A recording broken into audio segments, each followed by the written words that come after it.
नमस्कार। नमस्कार। क्या नाम है आपका? আমার নাম অমল। বাঙালি, বাড়ি কোথায়? ধূপগুড়ি। অত দূর থেকে কলকাতায়? হ্যাঁ, কাজের জন্য এসেছিলাম, এই এক মালিক ঢোকা দিয়ে দিয়েছে, ওই জন্য আমি পড়ে আছি এখানে। ধূপগুড়ির অমল কলকাতার রাস্তায় 4 বছর ধরে আটকে।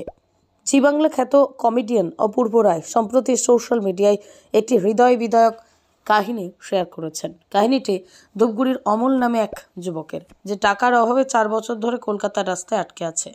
অমল ধূপগুড়ির এক গ্রামে থাকে। 4 বছর আগে এক ব্যক্তি কাজের লোভ দেখিয়ে তাকে কলকাতায় নিয়ে আসে, কিন্তু কলকাতায় এসে মালিক তাকে ধোঁকা দেয়।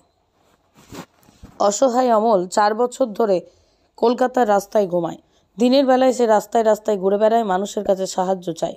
অপূর্ব রায় অমলের এই করুণ কাহিনী শেয়ার করে সকলের কাছে সাহায্যের আবেদন জানিয়েছেন। তিনি বলেন, এই ছেলেটার জীবনটা আবার স্বাভাবিক করে তোলার জন্য আমাদের সকলের উচিত এগিয়ে আসা।